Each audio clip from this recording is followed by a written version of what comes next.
तो आइए अब हम शुरू करते हैं अपना नेक्स्ट लेक्चर। नेक्स्ट लेक्चर में हमारा जो क्वेश्चन नंबर पहला है वो कुछ इस प्रकार है। ये आपके पास क्वेश्चन है, एक बार सबसे पहले आप खुद ट्राई करिए, फिर मैं यहाँ पर इसका सॉल्यूशन आपको बताता हूँ।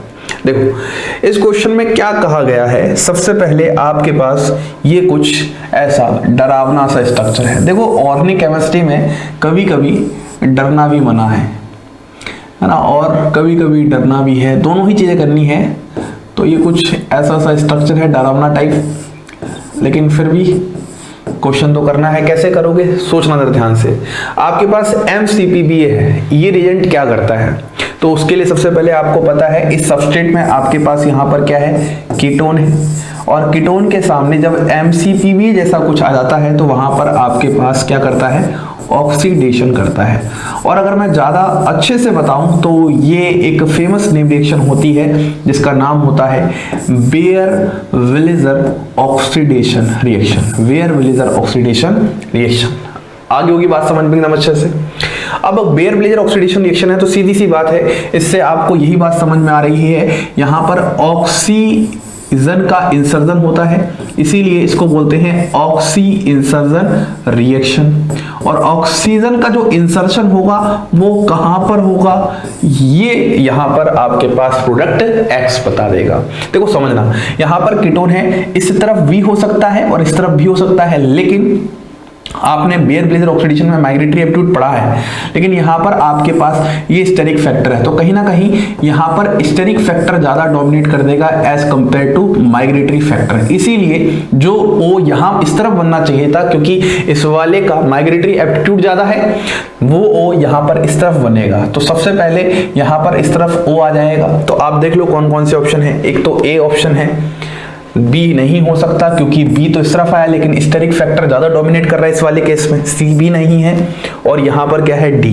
मतलब A और D में से जो X है वो यही रहा होगा। मतलब स्टार्टिंग वाले क्या है, X है। स्टार्टिंग वाले क्या है, X है। ये भी क्या है, X है। अब हम HNO3 की बात करते हैं ना। HNO3 की बात क्या होगी इसको समझ लेते हैं। इतना समझ में आया। सबसे पहले आपके पास ये कुछ स्ट्रक्चर था जिसमें कीटोन था, MCP आ चुका है, ऑक्सीडेशन करता है, समझ में आ चुका है। अगर ऑक्सीडेशन कर चुका है तो स्टेरिक फैक्टर को ध्यान में रखना है, वो डोमिनेट कर रहा है तो उस साइड से करेगा जहां पर स्टेरिक हिंड्रेंस कम है। इतनी बात अगर समझ में आ चुकी है तो अब हम HNO3 की बात कर लेते हैं। HNO3 क्या करता है, ये एक प्रकार का एग्जॉस्टिव ऑक्सीडेशन करता है। आप लोगों ने एग्जॉस्टिव मिथाइलेशन पढ़ा होगा, Hofmann exhaustive alkylation reaction. Exhaustive मतलब होता है बहुत ज्यादा, है ना, बहुत ज्यादा एग्जॉस्टिव, है ना। वैसे ही ऑक्सीडेशन मतलब यहाँ पर भी जो कुछ ऑक्सीडेशन रहा होगा बॉन्ड का यहाँ पर, तो यहाँ पर जो आपके पास जो ग्रुप इंट्रोड्यूस हो रहे हैं वो कहीं ना कहीं एग्जॉस्टिव, अगर किसी की बात करते हैं वो सीवेज ग्रुप ही कहीं ना कहीं रहता है। तो अगर मैं A और D की बात करता हूं तो देखो यहाँ में D में सिर्फ एक ही तरफ COH आया है, लेकिन यहाँ पर दोनों ही COH है, तो कहीं ना कहीं ये ज्यादा करेक्ट है। तो हमारे पास क्या हो जाएगा, A ऑप्शन हो जाएगा करेक्ट आंसर। सबसे पहले आपने बेयर-विलेजर ऑक्सीडेशन वाला कॉन्सेप्ट बहुत अच्छे से लगाया, और फिर आपने यहाँ पर सिंपली एक एग्जॉस्टिव ऑक्सीडेशन, मतलब किसी भी ऑर्गेनिक कंपाउंड का जब आप एग्जॉस्टिव ऑक्सीडेशन करवाओगे तो कौन सा प्रोडक्ट मिलेगा, उस आइडिया को लगाया। तो जिससे आपके पास फाइनली कुछ ऐसा आंसर आ चुका है, ऑप्शन A आ चुका है। आगे बढ़ा जाए। ये फर्स्ट क्वेश्चन था जो मुझे आपको समझाना था। तो अब कहीं ना कहीं आपकी सारी चीजें रिकॉल होनी चाहिए कि बेयर-विलेजर ऑक्सीडेशन क्या था, बेयर-विलेजर ऑक्सीडेशन में क्या क्या खास बातें थी, क्या वहां पर माइग्रेटरी एप्टीट्यूड का कुछ रोल था, क्या वहां पर स्टेरिक फैक्टर का भी कुछ रोल था, कब कब होगा जब स्टेरिक फैक्टर डोमिनेट कर जाएगा, और कब कब होगा जब माइग्रेटरी एप्टीट्यूड वाला फैक्टर डोमिनेट कर रहा होगा। ठीक है, नेक्स्ट क्वेश्चन की तरफ बढ़ा जाता है। नेक्स्ट क्वेश्चन आपके पास देखो, ये क्वेश्चन थोड़ा सा मतलब खास है अपने आप में। अब समझना खास क्यों है, अब समझना खास क्यों है। इस क्वेश्चन के खास होने का जो सबसे पहले वजह है वो कहीं ना कहीं यही है कि यहां पर जो आप मैकेनिज्म वाला पार्ट लगाओगे वो तो इजी है, लेकिन इस मैकेनिज्म वाले पार्ट लगाने के बाद जब आपको लगेगा क्वेश्चन कंप्लीट हो गया, फिर आपके पास एक नया क्वेश्चन आ जाएगा। इसलिए क्वेश्चन खास बन जाता है। तो मैं इस क्वेश्चन में आपको थोड़ी सी हिंट दूंगा। देखो कभी कभी अभी हम इतना मतलब पूरी सीरीज स्टार्ट कर रखे हैं, तो कभी कभी आपको भी एक ऐसी कोशिश करनी चाहिए कि जो उसके बीच में आपसे अगर क्वेश्चन बनने शुरू हो जाएं तो खुश होना चाहिए, अपने आपको मोटिवेट करना चाहिए कि हाँ आपने वो क्वेश्चंस को अटेम्प्ट किए हैं, आपने वो तरीका लगाया। देखो सबसे पहले मैं इसका मैकेनिज्म वगैरह सब कुछ बता दूंगा, लेकिन आंसर आपको खुद बताना है कि इन चारों में से कौन सा होगा। उसमें आपको एक स्टीरियो की बात लगानी पड़ेगी, और स्टीरियो मैंने बहुत बेहतरीन तरीके से पढ़ाया हुआ है, बहुत अच्छे से समझाया हुआ है, तो वो तो गलती फिर बिल्कुल भी होनी नहीं चाहिए। ठीक है, करते हैं स्टार्ट। देखो सबसे पहले क्वेश्चन को समझो। यहाँ पर B2H6H+ करके आपके पास दिया है, तो कहीं ना कहीं आपको यहाँ पर CO2H CO ग्रुप दिख रहा है, तो याद करो रिएजेंट वाला केस। ये एक स्पेशल टाइप का रिएक्शन यहाँ होता था जहां पर CO2H ग्रुप को किस में कन्वर्ट कर देते थे, CH2OH ग्रुप में कन्वर्ट कर देते थे। इतना समझ में आया। ये इसी के साथ सबसे ज्यादा अपनी रिएक्टिविटी दिखा रहा होता है, सबसे ज्यादा रिएक्टिव COH के साथ ही होता है। ठीक है, ये सब बातें हमने पढ़ी थी, इलेक्ट्रोफिलिक, न्यूक्लियोफिलिक बेस्ड हाइड्राइड्स, ये सारी बातें हमने कर रखी थी बहुत अच्छे तरीके से। ठीक है, इतनी बात समझ में आ चुकी है। अब आपको पता है ऑक्सीजन के ऊपर क्या है, ऑक्सीजन के ऊपर लोन पेयर है, बिल्कुल लोन पेयर है, और यहां पर क्या है आपके पास C डबल बॉन्ड O, और यहां पर है सिर्फ OET। तो ये लोन पेयर क्या करेगा, ये लोन पेयर इस तरफ जाएगा, ये ऊपर जाएगा, वापस आएगा और OET को बाहर निकाल देगा। अब आप गिनो कितने हैं यहाँ पर, 1 2 3 4 5 6, यहाँ पर एक 6 मेंबर रिंग बन रही है। तो देखो सभी में 6 मेंबर रिंग बन रही है, इसमें कोई बड़ी बात नहीं है। इस C डबल बॉन्ड O के बगल में Me है, और फिर आपके पास ये है। तो आप ये देखो ये सब जगह बन रही है, और H+ तो फिर H+ का आना जाना दिल पे नहीं लेना। यहाँ पर एक तो ऑप्शन A हो सकता है, क्योंकि C डबल बॉन्ड O के बगल में Me और ये है, C डबल बॉन्ड O के A और B। देखो C डबल बॉन्ड O के बगल में ये Me नहीं है, तो C नहीं हो सकता, और ऐसे ही यहां पर भी नहीं है, तो डी नहीं हो सकता। मतलब A और B में से कुछ आंसर रहा होगा। फिर से सुनो, हमने सबसे पहले यहां पर एक रिडक्शन का कॉन्सेप्ट लगाया, एक हमने सबसे पहले यहां पर रिड्यूसिंग एजेंट्स का कॉन्सेप्ट लगाया, और रिड्यूसिंग एजेंट्स के कॉन्सेप्ट लगाने के बाद हमने यहां पर एक सिंपल सी साइक्लाइजेशन रिएक्शन करवा दी, और साइक्लाइजेशन रिएक्शन के बाद आपके पास यहां पर ग्रुप्स की थोड़ी सी पोजीशन पर ध्यान देना है। ठीक है, इसके बगल में है ये ध्यान रखना है आपको। अब इन दोनों में से कौन सा ऑप्शन करेक्ट है, इस चीज को समझने के लिए समझो। देखो क्या आपके पास जो यहां पर ये ग्रुप लगा है Me, और क्या ये जो ग्रुप लगा है आपके पास जो भी है, क्या इन ग्रुप का कोई रोल है, क्या रिएक्शन में इन ग्रुप का कोई रोल है? तो आप बोलोगे सर नहीं है। तो कहीं ना कहीं जो इनकी पहले स्टीरियो रही होगी वही इनकी बाद में स्टीरियो रही हुई, तो कहीं ना कहीं जो इनकी पहले स्टीरियो रही होगी वही बाद में रही होगी। तो आप बोलोगे सर बड़ी बात क्या है, पहले इसका आपने Me डैश में था, तो यहां पर सर Me तो दोनों में डैश का है ही नहीं कुछ भी, यहां पर ये वो था, अरे सर ये तो गड़बड़ हो रखी है, मतलब कुछ तो दिक्कत आ रखी है। तो बात को समझो। इस बात को समझने के लिए आपको पहले इस वाली जगह पर RS नेमिंग करवाना है, और इस वाली जगह भी RS नेमिंग करवाना है। ये देखकर यहां पर आपको समझ में नहीं आएगा, यहां पर इस वाले केस में आपको यहां पर पहले RS नेमिंग निकालनी पड़ेगी, फिर आपको दोनों ही ऑप्शंस में RS नेमिंग निकालनी पड़ेगी, और जिसके साथ वो RS नेमिंग मैच हो जाएगी, क्योंकि रिटेंशन है, जो R था तो R रहेगा, S था तो S रहेगा, वही ऑप्शन आपका करेक्ट आंसर हो जाएगा। फिर से सुनो, ये क्वेश्चन अपने आप में सबसे अच्छा इसलिए बन जा रहा है क्योंकि जहां पर इस क्वेश्चन को आप खत्म करते हो वहां से क्वेश्चन फिर एक नया शुरू हो जाता है। सबसे पहले हमने क्या किया, सबसे पहले हमने रिड्यूसिंग एजेंट का कॉन्सेप्ट लगाया, समझ में आया, साइक्लाइजेशन करवाया, समझ में आया। फिर मैं बात कर रहा हूं कि जब आप इन दोनों ग्रुप की स्टीरियो देखकर यहां पर लगाने की कोशिश करोगे तो आपके तरीके से चीजें नहीं चलने वाली। यहां पर आपको दोनों ही सेंटर पर RS नेमिंग निकालना पड़ेगा, और RS नेमिंग निकालना मैंने बहुत अच्छे से सिखा रखा हुआ है। RS नेमिंग निकाल के फिर आप दोनों ऑप्शन में इस जगह RS नेमिंग निकालो, इस जगह और इस जगह RS नेमिंग निकालो, जिनके साथ वो RS नेमिंग मैच हो जाए वही आंसर आपका करेक्ट बन जाएगा। तो ये क्वेश्चन आप लोगों के लिए मैं दे रहा हूं, बिल्कुल ईमानदारी के साथ करना, होमवर्क करना, और मैं वेट भी करूंगा कि आप लोग अगर कमेंट करके बता दो तो ज्यादा अच्छा रहेगा। बाद में फाइनली मैं एक कमेंट पिन कर दूंगा जिसमें करेक्ट आंसर रहा होगा। ठीक है, क्लियर एकदम अच्छे से, आगे बढ़ा जाए। Question number 33। देखो ये क्वेश्चन देखने में बड़ा डरावना लग रहा हो, लेकिन डायरेक्टली अगर आपको थोड़ा अच्छे से पता हो तो ये रिएक्शन सीधा आ रहा है वैमफोर्ड स्टीवन रिएक्शन के बारे में।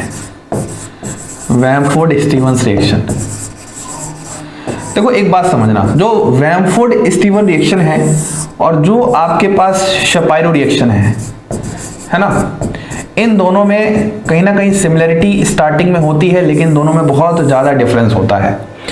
वैमफोर्ड स्टीवन रिएक्शन और शेपारो रिएक्शन, मैं कहीं ना कहीं बात कर रहा हूं, ये आपके पास जो रिएक्शन है ये वैमफोर्ड स्टीवन रिएक्शन है, और इसमें हमेशा थर्मोडायनेमिकली कंट्रोल्ड प्रोडक्ट बनता है, और इसमें आपके पास काइनेटिकली कंट्रोल्ड प्रोडक्ट बनता है। तो थर्मोडायनेमिकली की मैं बात कर रहा हूं, तो मैं ऑप्शन नंबर बी की बात हाँ ऑप्शन नंबर सी की बात कर रहा हूँ ना, डबल बॉन्ड के साथ CH3 आ जाएगा, ये गलत है, ये गलत है, ये सब गलत है।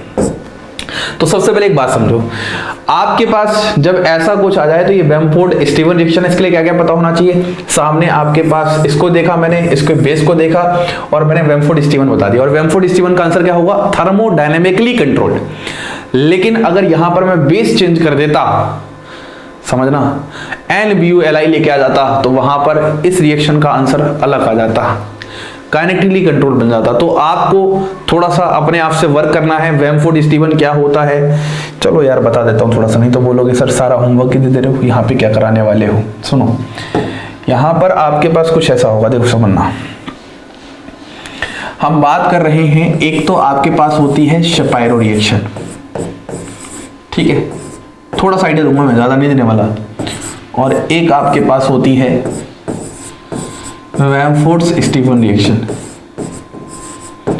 वैमफोर्ड स्टीवन रिएक्शन, देखो क्या है इस वाले केस में, यहां पर ऐसा है कुछ, और यहां पर है डबल बॉन्ड एंड, यहां पर है NH, और यहां पर कुछ TS ऐसा लगा दिया। यहां पर भी बेस होता है, कुछ कंडीशंस अलग होती हैं, और यहां पर भी क्या होता है, बेस होता है। फॉर एग्जाम्पल यहाँ पर जो हम बेस जनरल लेते हैं वो NBuLi लेते हैं, और सबसे बड़ी बात 2 इक्विवेलेंट लेते हैं, और यहाँ पर जो हम बेस लेते हैं वो लेते हैं NaOET या फिर NaOEme, और यहाँ पर सिर्फ एक इक्विवेलेंट से ही काम चल जाता है। इस वाले केस में जो गौर करने वाली बात है, आंसर यहाँ पे ऐसा आ जाता है, और इस वाले केस में भी जो गौर करने वाली बात है, आंसर यहाँ पर ऐसा आ जाता है। अब आप बोलोगे सर दोनों में डिफरेंस क्या है, देखो दोनों में डिफरेंस है, समझना कैसे। अगर मैं इसी की जगह यहाँ पर कुछ ऐसा सा सब्सट्रेट लेके आ जाता हूँ, ऐसा सा ये था, और यहाँ पर मैं CH3 कर देता हूँ, यहाँ पर मैं डबल बॉन्ड एंड यहाँ पर NH TS। अब अगर मैं ये वाली कंडीशन लेके आता हूँ, मतलब वैमफोर्ड स्टीवन रिएक्शन वाली कंडीशन लेके आता हूँ, और यहाँ पर मैं लेके आता हूँ शेपारो रिएक्शन वाली कंडीशन। जब मैं यहाँ पर ये कंडीशन लिखाऊंगा तो आपको यहाँ पर जो प्रोडक्ट दिखाई देगा वो आपको कुछ ऐसा सा दिखाई देगा, और यहाँ पर जब मैं आपसे प्रोडक्ट की बात करूंगा तो आपको जो यहाँ पर प्रोडक्ट दिखाई देगा वो आपको कुछ ऐसा सा दिखाई देगा। तो दोनों में डिफरेंस है। ये आपके पास थर्मोडायनेमिकली कंट्रोल्ड प्रोडक्ट है, मतलब कि मोर सब्स्टिट्यूटेड डबल बॉन्ड एक तरीके से है, और ये आपके पास काइनेटिकली कंट्रोल्ड प्रोडक्ट कहीं ना कहीं है। तो ये थोड़ा सा आप यहाँ पर डिफरेंस याद रखो, बाकी मैकेनिज्म वगैरह देख लेना किस तरीके से क्या होती है। तो यहाँ पर मैं यही बताना चाहता हूँ, इस वाले केस में आपके पास वैमफोर्ड स्टीवन रिएक्शन है, इसलिए आपके पास मोर सब्स्टिट्यूटेड वाला आंसर डायरेक्टली यहाँ पर आ जाएगा। नेक्स्ट क्वेश्चन हमारे पास क्या है, नेक्स्ट क्वेश्चन ये है। ये क्वेश्चन मैंने जब रिएजेंट का इंट्रोडक्शन किया था, अगर आप लोगों ने मेरे रिएजेंट के लेक्चर देखे हैं, तो मैंने जब रिएजेंट का इंट्रोडक्शन किया था तो रिएजेंट के इंट्रोडक्शन के टाइम पे मैंने ऐसा क्वेश्चन उठाया था, या फिर आप लोगों ने CO2 ये वाला अगर मेरा रिएजेंट का लेक्चर देखा हो इससे रिलेटेड, तो मैंने फिर से ये क्वेश्चन उठाया था। SiO2 लेक्चर देखा हो, सेलेनियम ऑक्साइड। देखो सबसे पहले बताता हूँ, यहाँ पर ये SiO2 क्या करेगा, इस वाली पोजीशन पर यहाँ पर C डबल बॉन्ड लेके आ जाएगा, फिर यहाँ पर ये जो NaOH होगा ये OH माइनस इस जगह अटैक करके यहाँ पर खुद OH लेके आ जाएगा, यहाँ पर O माइनस लेके आ जाएगा। बात समझ में आ रही है क्या इतनी? अब देखो ये वाला अपने आप को ब्रेक माइनस प्लस में कर लेगा, तो ये वाली बॉन्ड यहाँ पर शिफ्ट हो जाएगी, तो देखो ये वाला COH में कन्वर्ट हो जाएगा, यार इस तरीके से जाएगा ना, ये वाला COH में कन्वर्ट हो जाएगा। फेबरस का अरेंजमेंट टाइप का कुछ चल रहा है, याद करो फेबरस की अरेंजमेंट है ये, और इस तरीके से हो जाएगा। तो यहाँ पर एक ही पर COH और OH ग्रुप आ जाएगा, एक ही पर। तो ये सिर्फ C ऑप्शन है जिसपे एक कार्बन पर ही क्या आ रहा है, COH, मतलब फेबरस का अरेंजमेंट की बात यहाँ पर चल रही थी, सिंपल सा।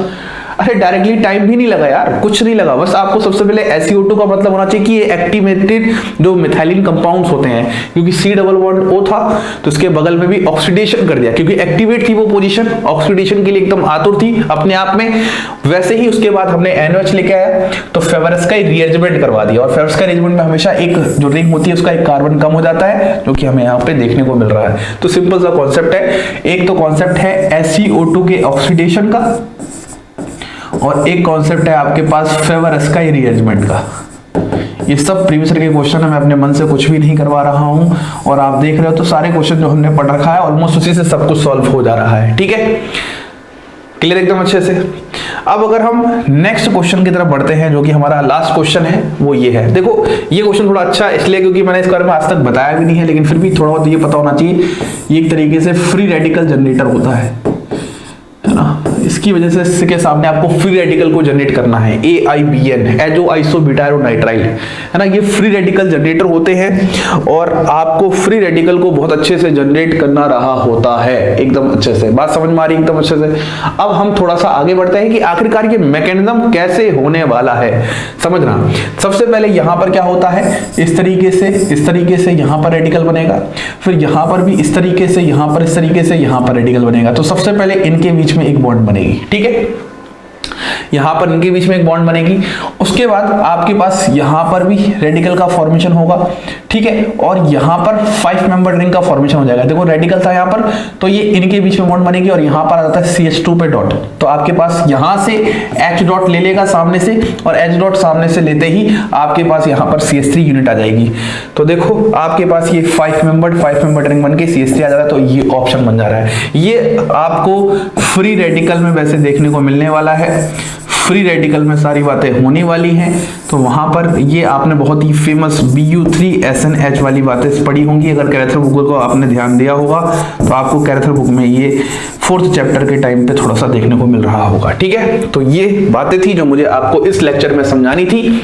देखो 5 क्वेश्चंस हैं, बहुत कम समय लिया, ऑलमोस्ट 15 से 20 मिनट में मैंने आपको सारे लेक्चर्स को बताया है, लेकिन कोशिश यही रही है कि हर एक क्वेश्चन को करने का थोड़ा सा आइडिया मिले, थोड़ी सी टेक्निक मिले, रिजल्ट की पहचान बढ़े, मैकेनिज्म का आइडिया हो। नेम रिएक्शन तो देखते ही आना चाहिए, नेम रिएक्शन आपका सबसे अच्छा तरीका याद करने का।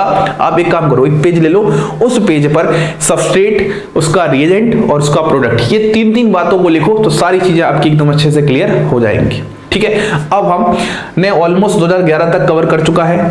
नेक्स्ट जो क्लास होगी उसमें हम 2011 से लेकर 2020 तक जो ये वाला पार्ट है, जो कि फेमस क्वेश्चन 10 सालों में आ रखे हैं सारे के सारे गेट के, जो कि आपस में 3-4 टॉपिक को कनेक्ट करते हैं, reaction intermediate, reaction mechanism, name reaction, reagents, उसको अच्छे से करने वाले हैं। इसी के साथ आप सभी लोगों को धन्यवाद।